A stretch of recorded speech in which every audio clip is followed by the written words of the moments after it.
The Safetots extra wide hallway gate comes in white, black and grey. It's a one-piece gate that is perfect for hallways and wide doorways, and the gate will fit on its own a space of 97 to 103 centimetres.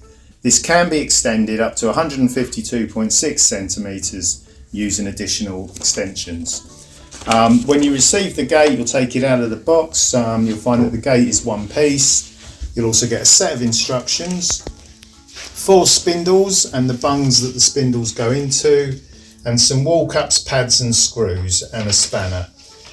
Useful additional tools are a pair of scissors and a Phillips screwdriver. You will notice when you take the gate out of the box that there's a gap at the top of the gate.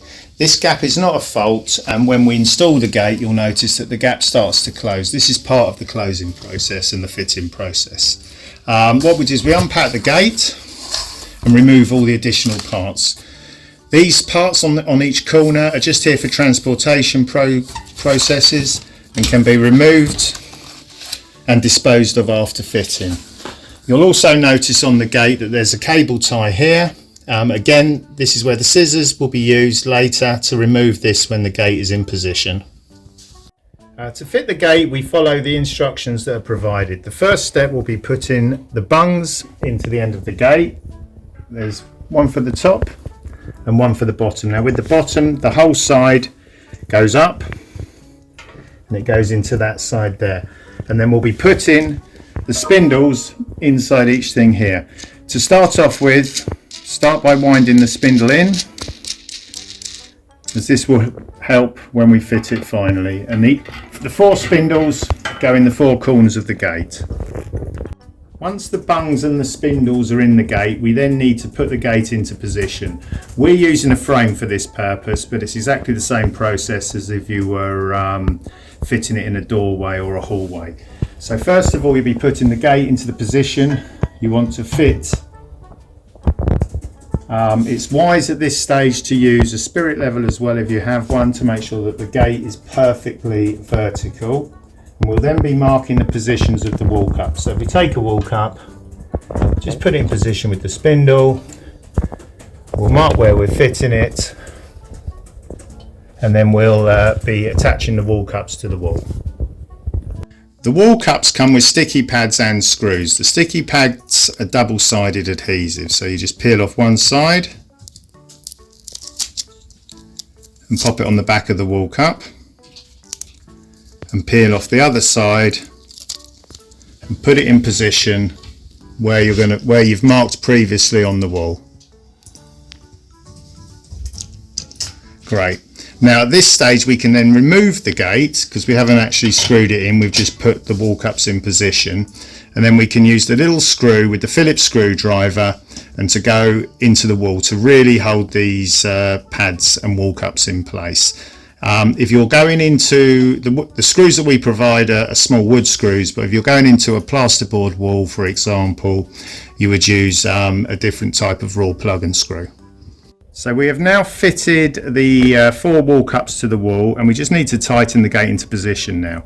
Now the way that we do this is that we have the nut on each of the spindles. Now we can turn them by hand until they start to get tight, and we do this on both sides.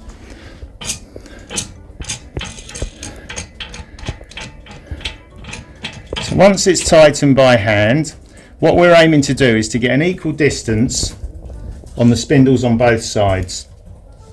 And so if one side is slightly more in than the other, we just do the final adjustments with the spanner, tightening up until the gate is firmly in position.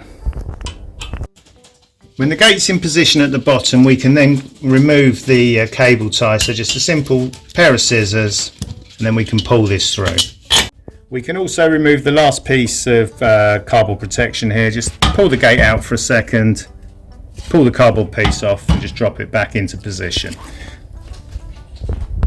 The final part of the fitting is the tightening up of the spindles at the top. So again, just start turning these by hand on both sides. And what you'll find is as you turn these, the gap will slowly be starting to close. What we then do is we get the spanner and again trying to use equal pressure on both sides, we'll tighten with the spanner until this gap closes. So we're just doing the final couple of turns with the spanner now, and we can see that the latch on the gate is starting to go inside the closing mechanism, which will then mean that the gate is properly tightened and able to use. You'll then find that you can't open this gate without using the double locking mechanism. To open and close the Safetots extra wide hallway gate, it's a very simple two-step process. You'll be pushing the button across with your thumb and lifting the gate out of the cradle. This will allow you to open the gate. To close the gate, we simply just do the reverse, lift it up, drop it into position, and you'll see it click locked.